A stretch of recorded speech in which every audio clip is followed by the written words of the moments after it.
ขอนอบน้อมแด่พระผู้มีพระภาคเจ้าพระองค์นั้นซึ่งเป็นผู้ไกลจากกิเลสตรัสรู้ชอบได้โดยพระองค์เองสวัสดีครับท่านผู้ฟังที่เคารพครับ ท่านผู้ฟังกำลังรับฟังรายการศึกษาธรรมนำสุขมีเสนอกับท่านผู้ฟังทุกวันเสาร์ตั้งแต่เวลา 15 นาฬิกาถึง 16 นาฬิกาดำเนินรายการโดยกับผมพันเอกธนัทเดชะมีอาจารย์สุรภาเดชะเป็นผู้ร่วมรายการ วันนี้เราได้นำมัตไตรปิฎกฉบับอรรถกถาเล่มที่ 32 อังคุตรนิกายมาศึกษาร่วมกับท่านผู้ฟังในพระสูตรที่เราศึกษากันมาในวันศุกร์วันเสาร์นั้นเป็นเรื่องประวัติของพระเถระผู้เป็นอติมหาสาวกนั่นคือภิกษุผู้เป็นพระอรหันตบุคคลมีเอกคตะแตกต่างกันไปจำนวนมากรูปทั้งนี้เพื่อที่จะทำให้ช่วยนำมาทำคำสอนของพระพุทธเจ้าได้ขยายออกไป ไม่ว่าเรื่องใดๆก็ภิกษุผู้เอกคตะก็เป็นตัวแทนของพระพุทธเจ้านำมาทำคำสอนนั้นมาเผยแผ่ ใน เมื่อวานเราได้นำประวัติของท่านสุภูติเถระและท่านพระเรวตะมาศึกษากันก็ดังได้เรียนให้ทราบว่าภิกษุผู้ได้รับความสำเร็จประพฤติอยู่จบพรหมจรรย์นั้นเป็นผู้ที่ได้สั่งสมปัญญาบารมีมาในอดีตแสนนานก็ประพฤติที่ดีงามตลอดเวลาท่านพระสุภูติเถระก็เช่นเดียวกัน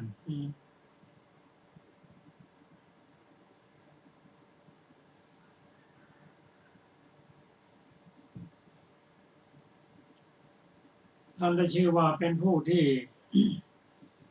เป็นยอดหรือเอกคตะในองค์สององค์แรกนั้นก็เป็นพอจะเป็นทักษิณยบุคคลที่ควรแก่การถวายทานและองค์ที่สองนั้นเป็นผู้อยู่ด้วยหากิเลสไม่ได้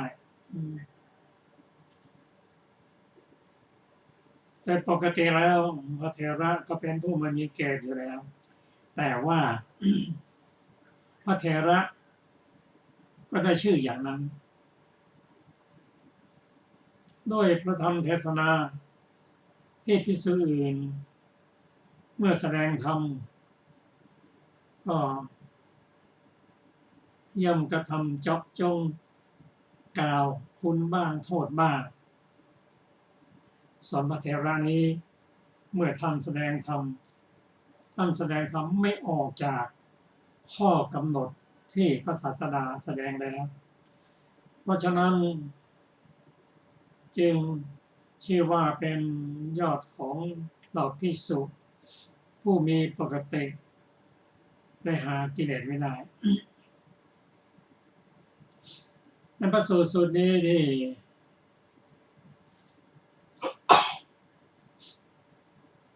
ควรแก่การนำมากล่าวก็คือ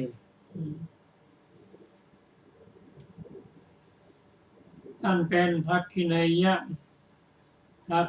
ยนังผู้ควรแก่ทักษิณา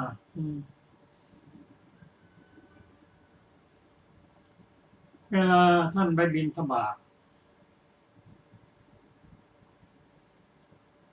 พระเถระก็เข้าฌานมีเมตตาเป็นอารมณ์ออกจากสมาบัติแล้วจึงรับภิกษาในเรือนทุกหลังอันนี้เป็นข้อปฏิบัติของท่านคือท่านเป็นผู้มีความชำนาญในเรื่องการเข้าฌานและออกฌานท่านกล่าวว่าทุกครั้งเมื่อไปบิณฑบาตนั้นท่านจะ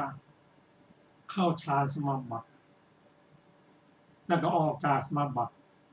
รับบิณฑบาตของผู้มาบิณฑบาตนะของผู้ที่มาทำบุญนั้นท่านกล่าวว่าการกระทำอย่างนี้มีอานิสงส์มากแก่ผู้ที่มาใส่บาตร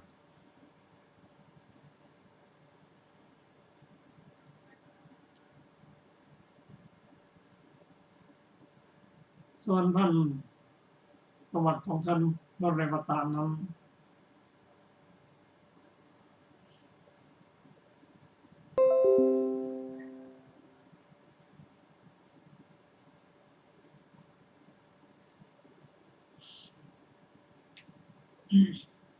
สำหรับประวัติของท่านเรวตะนั้น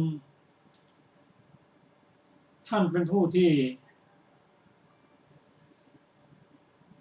มีปกติอยู่ป่าเป็นวัด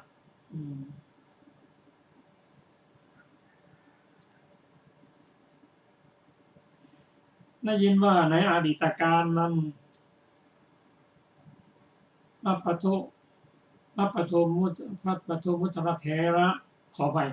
พระปทุมุตระพระพุทธเจ้าพระเรวตะบังเกิดในวงศาวดีทำการงานในทางเรือ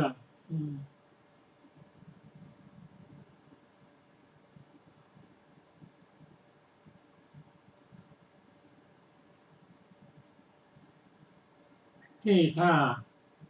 พญาคประดิษฐ์ประดิษฐานในแม่น้ำคงคาสมัยนั้นพระศาสดามีภิกษุแสนรูปเป็นบริวารเสด็จจาริกไปจนถึงท่าพญาคประดิษฐานเห็นพระทศพลแล้วคิดว่าเราไม่ได้เห็นพระพุทธเจ้าเป็นครั้งคราวขณะนี้เป็นขณะที่เราได้ขวนขวายกัญญาณธรรมกัญญาณกรรมไว้จึงให้ผู้เรือขนานต่อกันกั้นเพดานข้างบนห้อยพวงมาลาของหอมเป็นต้นลาดเครื่องอันวิจิตรประกอบด้วยผ้าเปลือกไม้และก็นิมนต์พระศาสดาพร้อมทั้งบริวารเสด็จข้ามฟากในสมัยนั้นพระศาสดาทรงสถานาภิกษุผู้อยู่ป่าเป็นวัดองค์หนึ่งไว้ในตำแหน่งเอกทัคคะท่านเห็นภิกษุนั้นแล้วจึงคิดว่าแม้เราก็ควรเป็นยอดของภิกษุผู้อยู่ป่าเป็นวัดในศาสนาของพระพุทธเจ้าพระองค์หนึ่งในอนาคตดังนี้จากที่ได้อ่านมาเราเห็นว่าเมื่อท่านเห็นภิกษุรูปหนึ่งได้รับการแต่งตั้งหรือให้เอกคตาในฐานะที่เป็นผู้อยู่ป่าเป็นวัดท่านเกิดความคิดก่อนว่าเราควรจะได้เป็นอย่างนั้นเมื่อเกิดความคิดแล้ว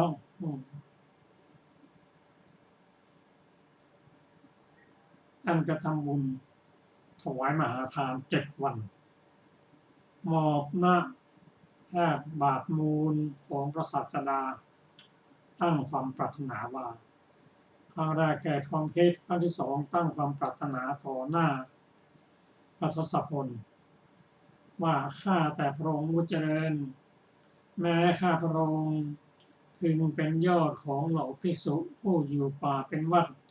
ในศาสนาของพระพุทธเจ้าพระองค์หนึ่งในอนาคตการเหมือนอย่างภิกษุที่พระองค์ทรงสถาปนาไว้ในตำแหน่งเอกทัคคะแถบศาสดาทรงเห็นว่าหาอันตรายไม่ได้ถ้าหาอันตรายไม่ได้ว่าเป็นไปได้ทรงพยากรณ์ว่าในอนาคตท่านจะเป็นผู้ยอดในศาสนาของพระโคดมพุทธเจ้าพอท่านพยากรณ์พระองค์พยากรณ์แล้วก็เสด็จกลับ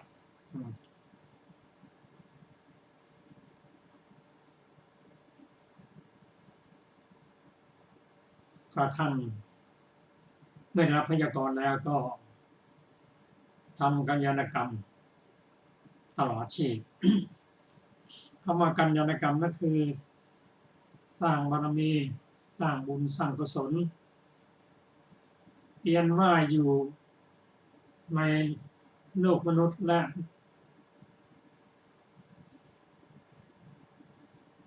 เทวดานั่นก็คือพอรับพยากรณ์แล้วท่านก็สร้างบุญสร้างกุศลมีทานศีลสมาธิปัญญาพอมาถึงสมัยพุทธเจ้าของเรา ปฏิสนธิในท้องของนางสารีพรามในตำบลบ้านพรามชื่อว่านารกะเขตมคธเกิดเป็นน้องสุดท้องของ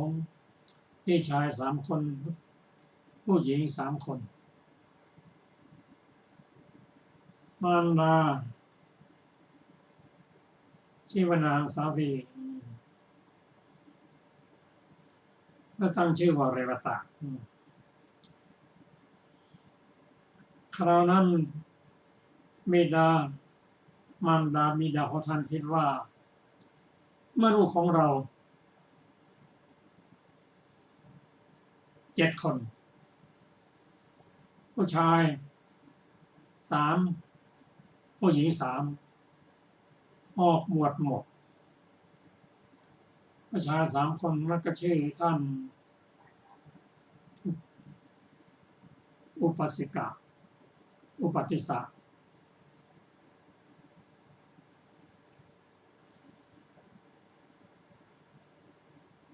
ท่านมหาจุนทะท่านอุปเสนาส่วนแม่หญิง3 คนก็ชื่อนางจาราอุปจาราและศรีสุปจาราออกหมดโดยเฉพาะท่านอุปติสสะนั้นทิ้งเงินไว้87 โกฏมอบให้มารดาและก็เรียนกับมารดาว่า คุณแม่ผมจะขอให้น้องชายเรวตะบวชด้วย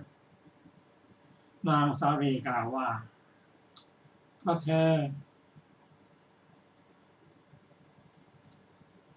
ทั้งน้องชายน้องสาว3 คนบวชหมดใครจะเป็นผู้ดูแลสมบัตินี้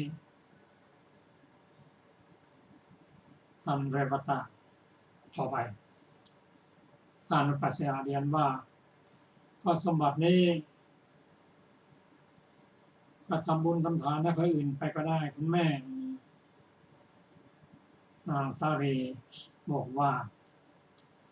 การที่จะให้สมบัติแก่ใครง่ายๆนั้นเป็นไปได้อย่างไรไม่ใช่หามาได้ง่ายก็จะขอให้น้องชายนะผู้เดียวนะเป็นผู้สืบสกุลความคิดของท่านอุปติสสะนั้นท่านมีความคิดว่าคุณแม่ของเรานั้นเป็นผู้มีวิชชาทิฏฐิเราเท่านั้นที่จะพาน้องชายคนสุดท้องออกบวชแล้วก็เป็นเหมือนบิดามารดาเขานั่นแหละท่านก็ได้สั่งบอกไว้กับภิกษุผู้อยู่ป่าจำนวนหนึ่งประมาณ30 รูปว่าท่านน้องชายของผมมาก็เชิญบวชให้ด้วยภิกษุเหล่านั้นก็รับคำของท่าน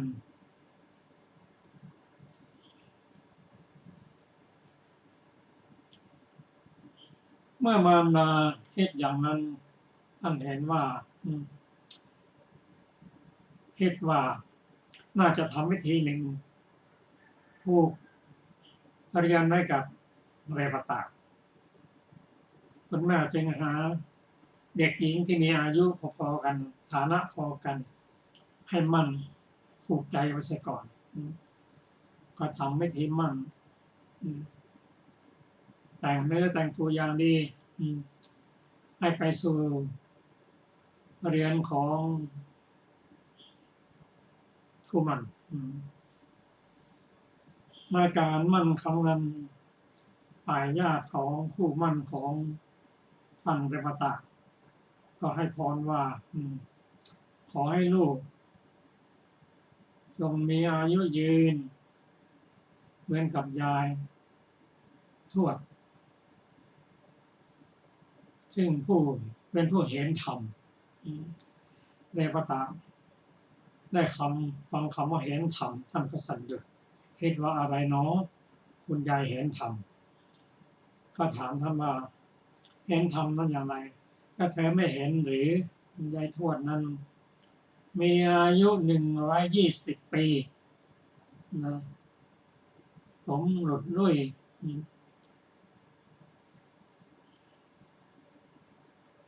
สี่กระดูกซี่โครงเหมือนกรอนประตูท่านได้ฟังไว้อย่างนั้นนะก็เรียนถามว่าแล้วคู่หมั่นของผมจะเป็นอย่างนั้นหรือตอบว่าใช่ถ้าเธอมีบุญมีอายุถึง120 ปีก็จะเป็นแบบเดียวกันนั่นแหละด้วยปัญญาที่สั่งสมมาท่านย่อขยายอายุของคู่หมั่นในปัจจุบัน7 ปีไทยอีก20 ปีจะเป็นอีก120 ปีจะเป็นอย่างไรท่านเห็นภาพนั้นหมดแล้วท่านคิดว่าไม่น่าเล่าพี่ชายของเราจึงพาพี่ชายและพี่สาวออกบวชแม้เราก็จะออกบวชในวันนี้แหละ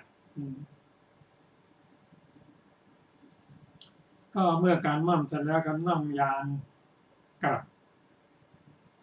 ในขณะที่นั่งยานกลับนั้นท่านคิดอยู่เสมอว่าจะต้องหนีให้ได้ท่านก็หาวิธีการเช่นยึดก่อนทำไมเราเลยว่าตัดปวดท้องลงถ่ายท้องสักครู่เดียวก็ปวดท้องอยากถ่ายท้องอีกอย่างเนี้ยจนคนถามปัญหาบอกว่าเดวตาเนี่ยถ่ายท้องบ่อยเหลือเกินท่านก็บอกว่าเอาอย่างนี้ก็แล้วกันผมปวดถ่ายท้องอีกแล้วท่านเดินไปและผมจะตามไปทีหลังท่านก็แวะลงป่าและถือโอกาสหนีไปตอนนั้นเลยท่านหนีไปอยู่ป่าลึกทีเดียวเป็นป่าหนามเข้าไปถึงยังที่อยู่ของภิกษุ30 รูปนั้นท่านก็ไปเรียนภิกษุว่าท่านช่วยบวชให้ผมหน่อยเถอะภิกษุ30 รูปนั้นจำไม่ได้บอกว่าจะบวชให้อย่างไรเธอแต่งตัวอย่างกับเป็นเจ้าชายอย่างนั้นก็ถามว่าท่านจำผมไม่ได้หรือเป็นน้องชายของอุปติสสะจำไม่ได้ก็พี่ชายผมที่ชื่อภาษาลิบุตรยังไงเล่าโอ้จำได้แล้วท่านเคยสั่งไว้เหมือนกันท่านกบวชอยู่ที่นั่นด้วยความรักในป่าถ้าเห็นว่าอยู่ที่นี่เดี๋ยวเพื่อนๆก็มาชวนอีกครับญาติๆก็ตามมาอีกแล้วท่านขอกรรมฐานระดับของอรหัตได้รับกรรมฐานแล้วเดินทางเข้าสู่ป่าลึกเกือบจะ60 โยชน์ไปอยู่ในป่าแล้วเห็นว่ามันมีใครตามอยู่ได้ก็ชาวบ้านแถวนั้นนิมนต์ท่านอยู่ท่านก็จำพรรษาที่นั่น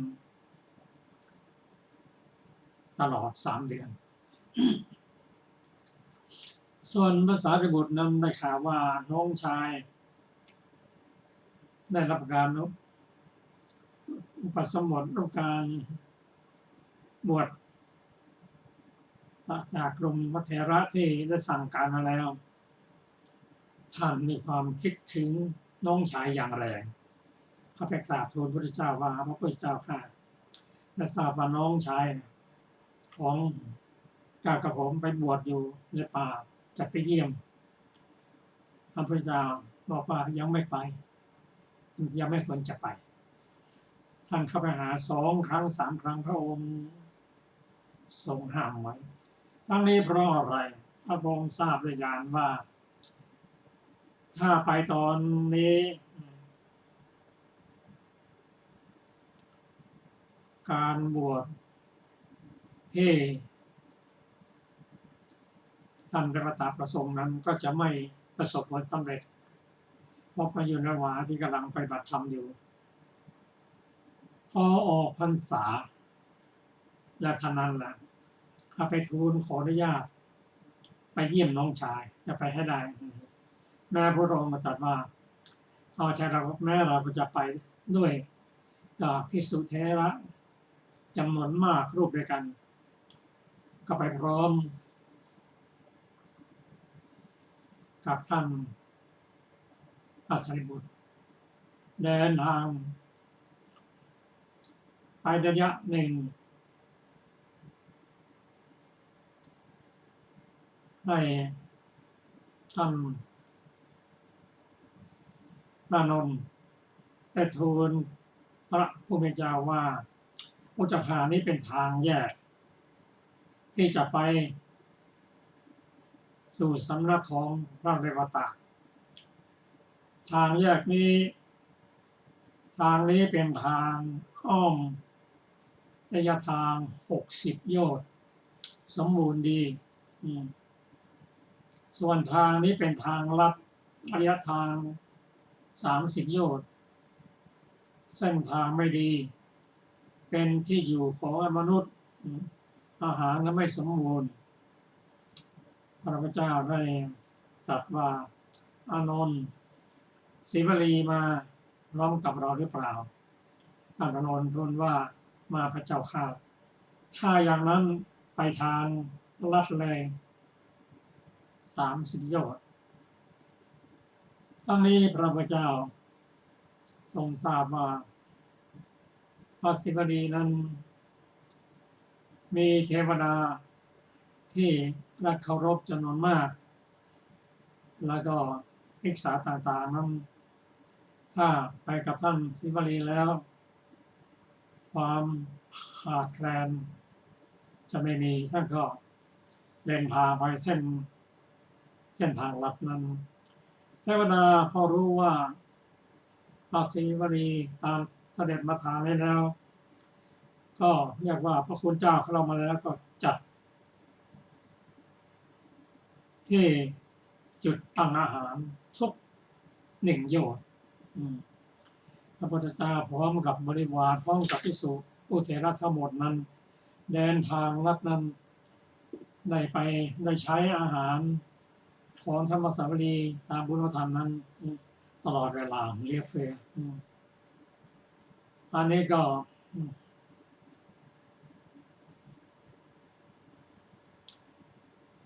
เมื่อไปถึงแล้วท่านเรวตะรู้ว่าพระพุทธเจ้าและพี่ชายพระสารีบุตรเสด็จมาพร้อมกับภิกษุจำนวนมากท่านก็เนรมิตสถานที่ต่างๆสำหรับพระศาสดาและภิกษุได้อย่างครบถ้วนกับรายละเอียดจะเป็นอย่างไรนั้นก็ขอเชิญอาจารย์ศิลปาสวัสดีค่ะท่านผู้ฟังที่เคารพทุกท่านวันนี้เราจะ ศึกษาอรรถกถาสูตรที่6นะประวัติของพระกังขาเรวตะเถระพึงทราบวินิจฉัยในสูตรที่6ดังต่อไปนี้ บทว่าฌานียังได้แก่ผู้ได้ฌานคือผู้ยินดียิ่งในฌานได้ยินว่าพระเถระนั้นชื่อว่าเป็นยอดของเหล่าภิกษุผู้ได้ฌานเว้นไว้น้อยกว่าที่พระทศพลทรงเข้าสมาบัติเป็นส่วนมากเพราะฉะนั้นท่านจึงชื่อว่าเป็นยอดของเหล่าภิกษุผู้เข้าฌานท่านเรียกว่ากังขาเรวตะเพราะเป็นผู้มักสงสัยความรำคาญอธิบายว่ากุกุจจกาเป็นผู้มีความรำคาญชื่อว่าสงสัยถามว่าก็ภิกษุรูปอื่นที่มีความรำคาญไม่มีหรือตอบว่ามีแต่พระเถระนี้แม้ในสิ่งที่สมควรก็เกิดรำคาญเพราะฉะนั้นความที่พระเถระนั้นเป็นผู้มีความรำคาญเป็นปกติปรากฏชัดแจ้งเพราะฉะนั้นจึงนับว่ากังขาเรวตะผู้มักสงสัยในปัญหากรรมของท่าน มีเรื่องที่จะกล่าวตามลำดับดังต่อไปนี้ ได้ยินว่าครั้งพระพุทธเจ้าพระนามว่าปัทุมุตระพระเถระนี้ไปวิหารกับมหาชน โดยนัยข้างต้นนั่นแล ยืนฟังธรรมอยู่ท้ายบริษัท เห็นพระศาสดาทรงสถาปนาภิกษุรูปหนึ่งไว้ในตำแหน่งเอตทัคคะ เป็นยอดของเหล่าภิกษุผู้ยินดีในฌานจึงคิดว่าแม้เราก็ควรเป็นเหมือนอย่างนั้นในอนาคต จบเทศนาจึงนิมนต์พระศาสดาถวายเครื่องสักการะใหญ่7 วัน โดยนัยก่อนนั่นแหละกราบทูลพระผู้มีพระภาคเจ้าว่าพระเจ้าข้าพระองค์ไม่ได้ปรารถนาสมบัติอื่นด้วยกรรม คือการทำกุศลอันยิ่งนี้ แต่ว่าข้าพระองค์พึงเป็นยอดของเหล่าภิกษุผู้ได้ฌานในศาสนาของพระพุทธเจ้าพระองค์หนึ่งในอนาคต เหมือนอย่างภิกษุที่พระองค์ทรงสถาปนาไว้ในตำแหน่งเอตทัคคะ เป็นยอดของเหล่าภิกษุผู้ได้ฌานในวันที่สุด7 วันแต่วันนี้ไปท่านได้กระทำความปรารถนาดังกล่าวมานี้ พระศาสดาทรงตรวจดูอนาคตทรงเห็นความสำเร็จจึงพยากรณ์ว่า ในอนาคตในที่สุดแห่งแสนกับพระพุทธเจ้าพระนามว่าโคตมะจักทรงอุบัติ ท่านจักเป็นยอดของเราภิกษุผู้ได้ฌานในศาสนาของพระองค์ดังนี้แล้วเสด็จกลับ ท่านกระทำกรรมอันงามตลอดชีวิตเวียนว่ายอยู่ในเทวดาและมนุษย์แสนกับครั้งพระผู้มีพระภาคเจ้าของเรามาบังเกิดในตระกูลที่มีโภคสมบัติมากในกรุงสาวัตถีไปวิหารกับมหาชนที่กำลังเดินไปฟังธรรมในภายหลังอาหารยืนฟังธรรมกถาของพระทศพลท้ายบริษัทได้ศรัทธาบรรพชาอุปสมบทแล้วให้พระผู้มีพระภาคตรัสบอกกรรมฐานแล้วกระทำบริกรรมในฌานเป็นผู้ได้ฌานการทำฌานนั่นแหละให้เป็นบาตรบรรลุพระอรหัตผลท่านพักน้อยกว่าสมาบัติที่พระทศพลเข้าสมาบัติเป็นส่วนมากจึงมีความชำนาญอันสั่งสมไว้ในฌานทั้งหลาย ทั้งกลางวันทั้งกลางคืนต่อมาภายหลังพระศาสดาทรงถือเอาคุณอันนี้สถาปนาท่านไว้ในตำแหน่งเป็นยอดของเหล่าภิกษุผู้ได้ฌานก็ท่านชื่อว่ากังขาเรวตะเพราะมีความกังขากล่าวคือความรำคาญที่มีความรังเกียจบังเกิดขึ้นในวัตถุทั้งหลายที่เป็นกัปปิยะนั่นแหละอย่างนี้ว่าอาวุโสน้ำอ้อยงบเป็นอกัปปิยะมูดเป็นอกัปปิยะจบอรรถกถาสูตรที่6ต่อไปเป็นอรรถกถาสูตรที่7ประวัติพระโสนโกลวิสเถระพึงทราบวินิจฉัยในสูตรที่7ดังต่อไปนี้บทว่าอารัฐวิริยานังความว่าผู้ตั้งความเพียรแล้วผู้มีความเพียรบริบูรณ์แล้วคำว่าโสโนโกลวิโสเป็นชื่อของพระเถระนั้นคำว่าโกลวิโสเป็นโคดอีกอย่างหนึ่งความว่าชื่อว่าโกลเวโสอธิบายว่าเด็กแห่งตระกูลแพทย์พูดถึงที่สุดด้วยความมีอิสระก็เพราะเหตุที่ธรรมดาว่าความเพียรของภิกษุเหล่าอื่นย่อมต้องทำให้เจริญแต่ของพระเถระเพิ่งอบรมเท่านั้นเพราะฉะนั้นพระเถระนี้ชื่อว่าเป็นยอดของเหล่าภิกษุผู้มีความเพียรอันปราลบแล้วในปัญหากรรมของท่านมีเรื่องที่จะพึงกล่าวตามลำดับดังต่อไปนี้ได้ยินว่าในอดีตการครั้งพระพุทธเจ้าพระนามว่าปทุมุตตระพระเถระนี้บังเกิดในตระกูลเศรษฐี พวกญาติขนานนามของท่านว่าสิริวัฒกุมาร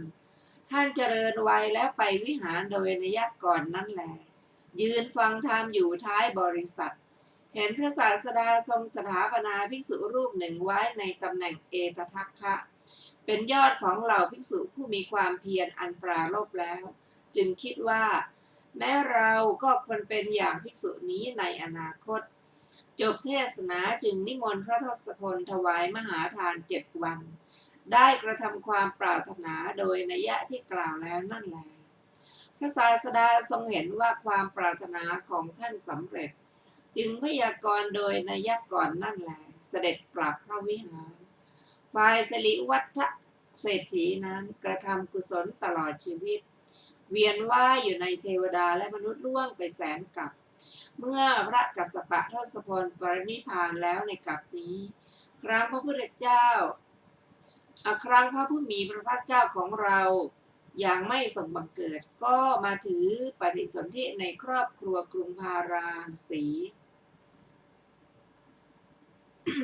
ท่านไปเล่นน้ำในแม่น้ำคงคาพร้อมกับหมู่สหายของตนครั้งนั้นพระปัจเจกพุทธเจ้าองค์หนึ่งมีจีวรเก่าเข้าอาศัยกรุงพาราณสีสร้างบรรณศาลาอยู่ริมฝั่งแม่น้ำคงคาตั้งใจว่าจะเข้าจำพรรษาจึงไปดึงท่อนไม้และเถาวัลย์ที่จะนำมาพัดมาติดอยู่ออกกุมารนี้กับสหายไปยืนอภิวาทอยู่ถามว่าทำอะไรเจ้าข้าท่านก็ตอบว่าพ่อเด็กจวนเข้าพรรษาแล้วธรรมดาบรรพชิตควรได้ที่อยู่กุมารกล่าวว่าท่านเจ้าข้าวันนี้ขอพระคุณเจ้ารอสักวันหนึ่งก่อนพรุ่งนี้ข้าพเจ้าจะกระทำที่อยู่ถวายพระคุณเจ้าพระปัจเจกพุทธเจ้ายับยั้งอยู่เพราะเป็นผู้มาแล้วด้วยตั้งใจว่าจะกระทำความสงเคราะห์กุมารนี้เหมือนกันกุมารนั้นทราบว่าพระปัจเจกพุทธเจ้ารับนิมนต์แล้ววันรุ่งขึ้นจึงจัดแจงเครื่องสักการะสมานะไปยืนคอยพระปัจเจกพุทธเจ้า มาฝ่ายพระปัจเจกพุทธเจ้าทรงรำลึกว่าวันนี้เราจะเที่ยวหาอาหารที่ไหนหนอจึงไปยังประตูเรือนของกุมารนั้นกุมารเห็นพระปัจเจกพุทธเจ้าแล้วก็นึกรักรับบาตรถวายอาหารนิมนต์ว่าตลอดภายในพรรษานี้ขอได้โปรดมายังประตูเรือนของข้าพเจ้าเท่านั้นพระปัจเจกพุทธเจ้ารับคำฉันแล้วก็หลีกไปจึงไปกับสหายของตนช่วยกันสร้างบรรณศาลาที่อยู่ที่จงกรมและที่พักกลางวันและกลางคืนถวายพระปัจเจกพุทธเจ้าแล้วเสร็จในวันเดียวกุมารนั้นคิดว่าเวลาพระปัจเจกพุทธเจ้าเข้าบรรณศาลาเปลือกตมบนพื้นดินที่ฉาบด้วยของเขียวสดอย่าได้ติดที่เท้าจึงลาดผ้ากำพลแดงมีค่า1,000อันเป็นผ้าห่มของตนปิดพื้นเห็นรัศมีมีสรีระของพระปัจเจกพุทธเจ้าเป็นเช่นเดียวกับสีของผ้ากำพลก็เลื่อมใสอย่างยิ่งกล่าวว่าจำเดิมแต่เวลาที่พระคุณเจ้าเหยียบแล้วประกายแห่งภาพกำพลนี้แวววาวอย่างยิ่งฉันใดแม้วันณะแห่งมือและเท้าของข้าพเจ้าก็จะมีสีเหมือนดอกหงอนไก่ในที่ข้าพเจ้าเกิดแล้วเกิดอีกฉะนั้นขอให้ผัสสะจงเป็นเช่นกับผัสสะของผ้าฝ้ายที่เขายีแล้วถึง7 ครั้งทีเดียวกุมารนั้นบำรุงพระปัจเจกพุทธเจ้าตลอดไตรมาสได้ถวายไตรจีวรเมื่อเวลาปวารณาแล้วพระปัจเจกพุทธเจ้ามีบาตรและจีวรบริบูรณ์แล้วจึงไปยังภูเขาคันธมาศตามเดิมฝ่ายกุลบุตรนั้นเวียนว่ายอยู่ในเทวดาและมนุษย์มาถือปฏิสนธิในเรือนของอุสภเศรษฐีในเมืองกาลกัมจำปากะ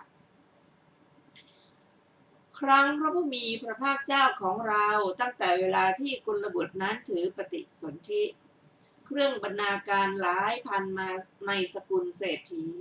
ในวันที่เกิดนั่นเองทั่วพระนครได้มีเครื่องสักการะสมานะเป็นอันเดียวกันต่อมาในวันตั้งชื่อกุมารนั้นมารดาบิดาคิดว่าบุตรของเรารับชื่อของตนมาแล้วรัศมีสรีระของเขาเหมือนรถด้วยทองมีสุกแดงเพราะฉะนั้นจึงตั้งชื่อของกุมารนั้นว่าโสนกุมารครั้งนั้นเศรษฐีให้พี่เลี้ยงนางนมบำรุงบุตรนั้นให้เจริญด้วยความสุขประหนึ่งเทพกุมารการจัดแจงอาหารสำหรับกุมารนั้นได้มีแล้วอย่างนี้ หว่านข้าวลงยังที่มีประมาณ60กะหรี่เลี้ยงด้วยน้ำ3 อย่างเอาตุ่มใส่น้ำนมและน้ำหอมหลายพันตุ่มรดลงในเหมืองน้ำที่ไหลเข้าไปในนาดอนเวลารวงข้าวสาลีเป็นน้ำนมก็ฝังหลักล้อมรอบๆและในระหว่างเพื่อป้องกันสัตว์ทั้งหลายมีนกแก้วเป็นต้นกระทำเป็นเดนและเพื่อจะให้รวงข้าวมีความนุ่มนวลลาดผ้าเนื้อละเอียดไว้บนหลักเอาไม้พาดข้างบนด้วยเสื่อลำแพงกั้นม่านโดยรอบจัดอารักขาไว้ในที่รอบๆทุกส่วนเมื่อข้าวสุกขึ้นฉางก็ประพรมด้วยคันธชาติ4 อย่างอบด้วยของหอมอย่างดีเลิศไว้ข้างบนหมู่คนหลายแสนลงแขกเกี่ยวคั่วรวงข้าวสาลีทำเป็นกำมัดด้วยเชือกตากให้แห้งต่อนนั้นราดของหอมที่พื้นล่างช้างแผ่รวงข้าวไว้ข้างบนแผ่ไปให้มีระหว่างช่องอย่างนี้จนเต็มช้างจึงปิดประตูครบ3 ปีจึงค่อยเปิดฉางข้าวเวลาเปิดมีกลิ่นอบอวนไปทั่วพระนครเมื่อฟาดข้าวสาลีพวกนักเลงก็พากันมาซื้อเอาแกลบ ไปส่วนรำจุลปันถากได้ไปเวลาซ้อมด้วยสากก็เลือกเก็บเอาข้าวสารไปคนเหล่านั้นใส่ข้าวนั้นไว้ในกระเช้าแฝกทองจุ่มลงครั้งเดียวได้ชาติรสใส่ข้าวไว้ในกระเช้าที่สารด้วยแฝกทองใส่ชาติรสน้ำผลจันทร์ที่ยังร้อนซึ่งกรอง7 ครั้งเอามาครั้งเดียวแล้วยกขึ้นน้ำผลจันทร์ที่เดือดแล้วซึ่งเขากรอง7 ครั้งแล้วยกขึ้นกรองข้าวสาลีที่ยกขึ้นพ้นน้ำแล้วก็เหมือนดอกมะลิชนทั้งหลายจึงใส่โภชนะนั้นไว้ในถาดทอง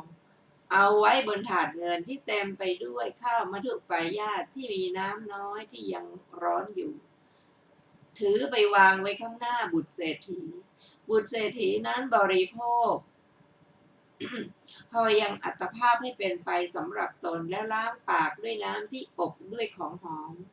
แล้วล้างมือล้างเท้าตอนนั้นจึง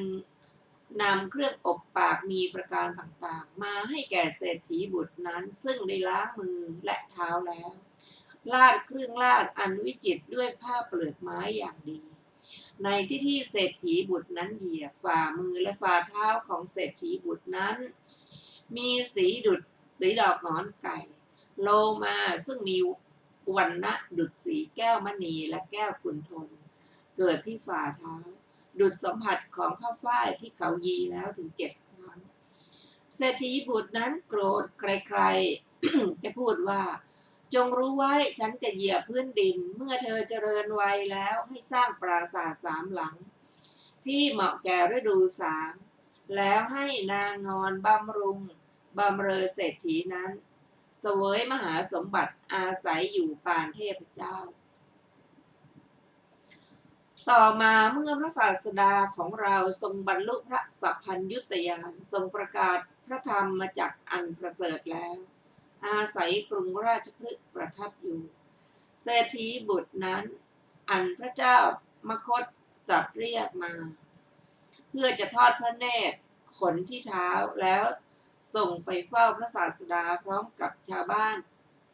80,000ฟังพระธรรมเทศนาได้ศรัทธาจึงขอบรรพชากับพระศาสดา ขออภัย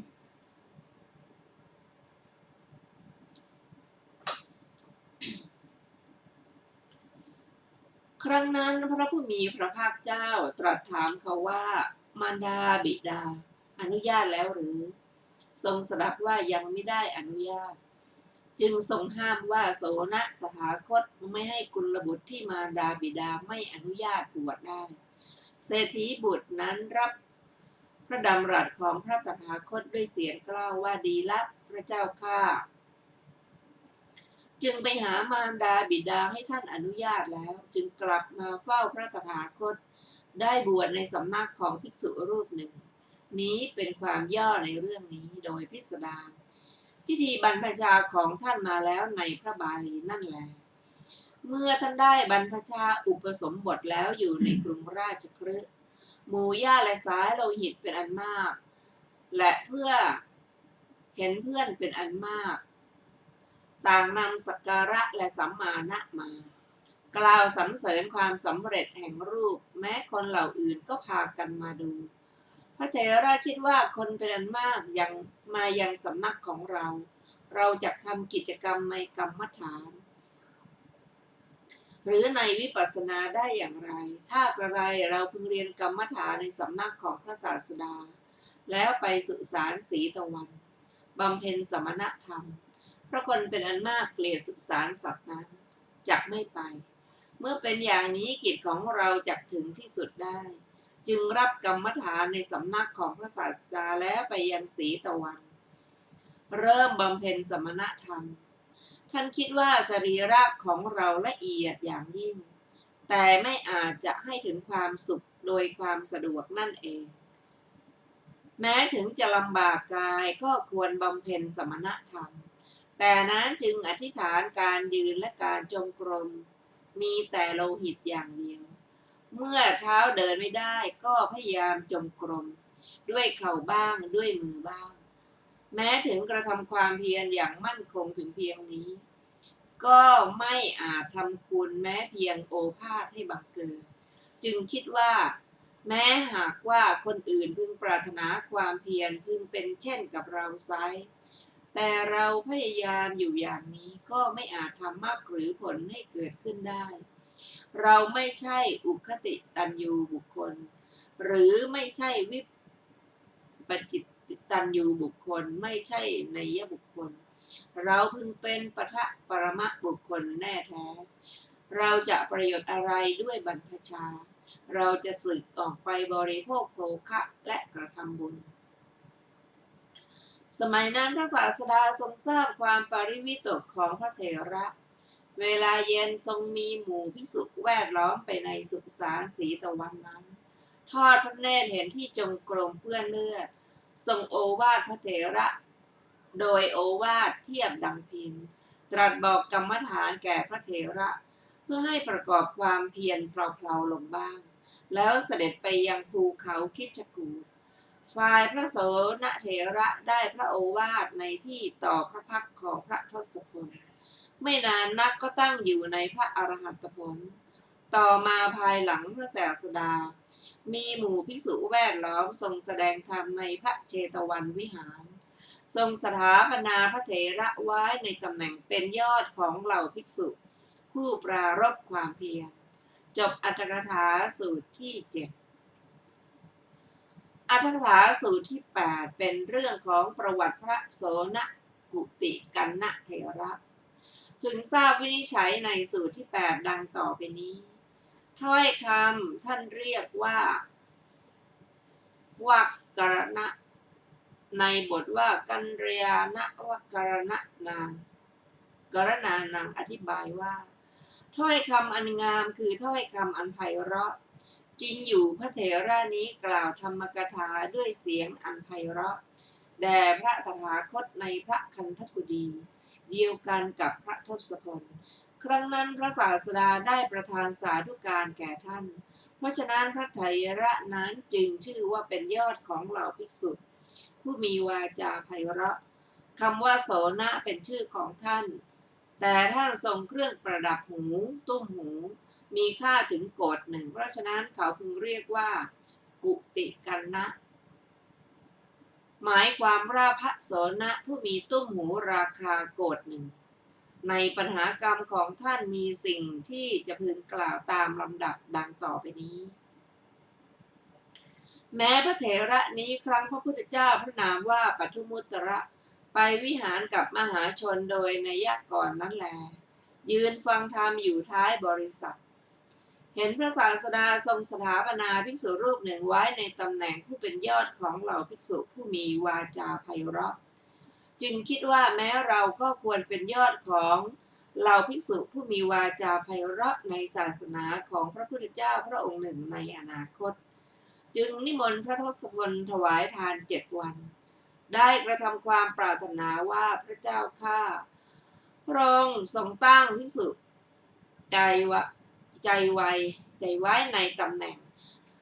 ภิกษุผู้มีวาจาไพเราะในวันสุดท้ายใน7 วันนับแต่นี้ไปแม้ข้าพระองค์พึงเป็นเหมือนอย่างภิกษุนั้นในศาสนาของพระพุทธเจ้าพระองค์หนึ่งในอนาคตด้วยผลแห่งกุศลกรรมนี้พระศาสดาทรงเห็นว่าไม่มีอันตรายสำหรับเธอจึงทรงพยากรณ์ว่าท่านจักเป็นยอดของเหล่าภิกษุผู้มีวาจาไพเราะในศาสนาของพระโคดมพุทธเจ้าในอนาคตการแล้วเสด็จกลับไปฝ่ายท่านก็กระทำกุศลกรรมจนตลอดชีวิตเวียนว่ายในเทวดาและมนุษย์แสนกับจุติจากเทวโลกมาถือปฏิสนธิในท้องแห่งอุบาสิกา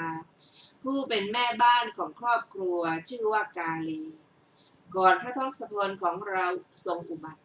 นางมีครรภ์ครบแล้วมายังนิเวศแห่งครอบครัวของตนในกรุงราชคฤห์สมัยนั้นพระศาสดาของเราทรงบรรลุพระสัพพัญญุตญาณแล้วทรงประกาศธรรมจักรในราวป่าอิสิปนะแล้วเทวดาในหมื่นจักรวาลมาประชุมกันแล้วในที่ประชุมนั้นยักษ์ตนหนึ่งชื่อว่าสาตาคิระยักษ์ในระหว่างยักษ์เสนาบดีคือแม่ทัพยักษ์28 ตนฟังธรรมกถาของพระทศพลตั้งอยู่ในโสดาปัตติผลแล้วดำริว่าธรรมกถาอันไพเราะนี้เหมวตยักษ์สหายของเราได้ฟังหรือไม่ได้ฟังหนอยักษ์นั้นมองหาในระหว่างหมู่เทพก็ไม่เห็นยักษ์นั้นจึงคิดว่าสหายของเราไม่ทราบว่ารัตนะทั้ง3เกิดขึ้นแล้วแน่แท้จำเราจะไปกล่าวคุณแห่งพระทศพลแก่เขาและจะบอกถึงธรรมที่เราบรรลุแก่เขาด้วยจึงไปหาเหมวตยักษ์นั้นโดยทางเบื้องบนแห่งกรุงราชคฤห์กับบริษัทของตนฝ่ายเหมวตยักษ์เห็นป่าหิมพานต์อันกว้างยาวถึง3,000 โยชน์มีดอกไม้บานในเวลามิใช่ฤดูคิดว่าเราจะเล่นการละเล่นในป่าหิมพานต์กับสหายของเราจึงไปกับบริษัทของตนโดยเบื้องบนกรุงราชคฤห์เหมือนกันแม้ยักษ์เหล่านั้นก็มาพบกันเบื้องบนนิเวศของอุบาสิกาในขณะนั้นต่างก็ถามกันว่าพวกท่านเป็นบริษัทของใครพวกเราเป็นบริษัทของสาตาคิระยักษ์พวกท่านหลักเป็นบริษัทของใครพวกเราเป็นบริษัทของเหมวตยักษ์ดังนี้พวกยักษ์เหล่านั้นต่างยินดีแล้ว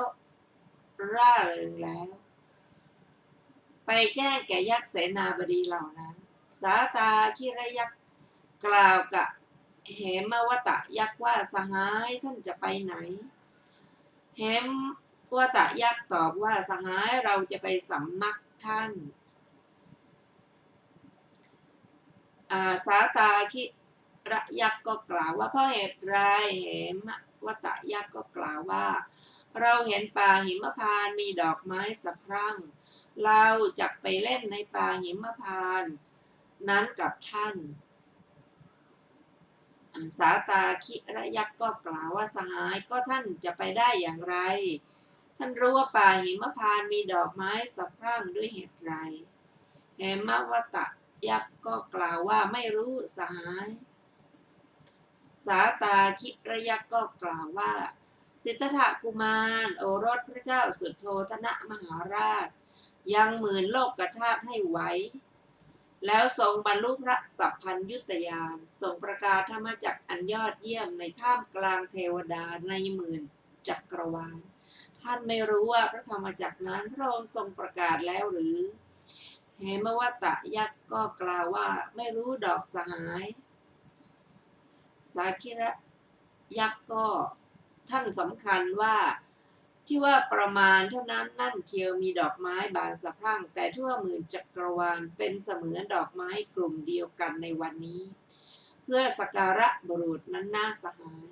เหมวตยักษ์ก็ดอกไม้บานอยู่ก่อนพระศาสดานั้นท่านเห็นเต็มในตาแล้วหรือ สาคิริยักษ์ก็ตอบว่าสหายเหมวัตตะเราเห็นพระศาสดาแล้วเราฟังธรรมแล้วเราดื่มอมตะแล้วเราจักทำท่านให้รู้อมตะธรรมนั้นบ้างเราจึงมายังสำนักของท่านสหายเมื่อยักษ์เหล่านั้นกำลังเจรจากันอยู่นั่นแหละอุบาสิกาลุกขึ้นจากที่นอนอันมีสิรินั่งฟังการเจรจาปราศัยนั้นถือเอานิมิตในเสียงกำหนดว่าเสียงนี้เป็นเสียงเบื้องบนไม่ใช่ในภายใต้เป็นเสียงอมนุษย์พูดมิใช่เสียงมนุษย์พูดงี้โสดประคองใจแต่นั้นสาคาริคิรยกะพูดว่าวันนี้เป็นวันอุโบสถ15 ค่ำราตรีอันเป็นที่ปรากฏแล้วมาเราทั้งสองจงไปเฝ้าพระโคดมมีพระนามอันไม่สามเถิดสาตา คิระยักษ์กล่าวดังนี้แล้ว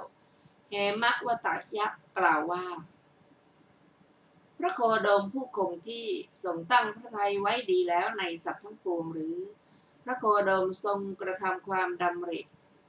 ในอิทธารม แลอนิถารมให้อยู่ในอำนาจแลหรือเหมะวตยักษ์ถามถึงกายสมาจารอาชีพและมโนสมาจารของพระศาสดาอย่างนี้แล้วสาตาคิระยักษ์วิสัชนาข้อที่เหมะวตยักษ์ถามแล้วเมื่อจบเหมตะสูตรแล้วตามความชอบใจด้วยการกล่าวคุณแห่งสรีระวรรณะของพระศาสดาอย่างนี้แล้วเหมวตยักษ์ทรงยานไปตามกระแสแห่งพระธรรมเทศนาของสหายตั้งอยู่ในโสดาปัตติผลแล้วคราวนั้นนางกาลีอุบาสิกายังไม่เคยเห็นพระตถาคตเลยก็เกิดความเลื่อมใสที่ได้ฟังในธรรมที่เขาแสดงแก่บุคคลอื่นตั้งอยู่ในโสดาปัตติผลแล้วประดุจบริโภคโภชนะที่เขาจัดสำหรับคนอื่นฉะนั้นอุบาสิกานั้นเป็นพระโสดาบันคนแรกในระหว่างหญิงทั้งหมดและเป็นหัวหน้าหญิงทั้งหมดในคืนนั้นนางก็คลอดบุตรพร้อมกับการบรรลุโสดาปัตติผลในวันขนานนามทารกที่ได้มาแล้วตั้งชื่อว่าโสนะอุบาสิกานั้นอยู่ในเรือนแห่งครอบครัวตามความพอใจแล้วได้ไปยังกุลคระนครท่านผู้ฟังที่เคารพค่ะวันนี้รายการศึกษาธรรมนำสุดก็ได้หมดเวลาลงแล้วขอขอบพระคุณทุกท่านที่ได้ร่วมศึกษาด้วยกันเราจะมาพบกันใหม่ในวันศุกร์หน้าเวลา 14 นาฬิกาเป็นต้นไปขอมีความสุขสวัสดีเจริญในธรรมยิ่งวันนี้สวัสดีค่ะสวัสดีครับ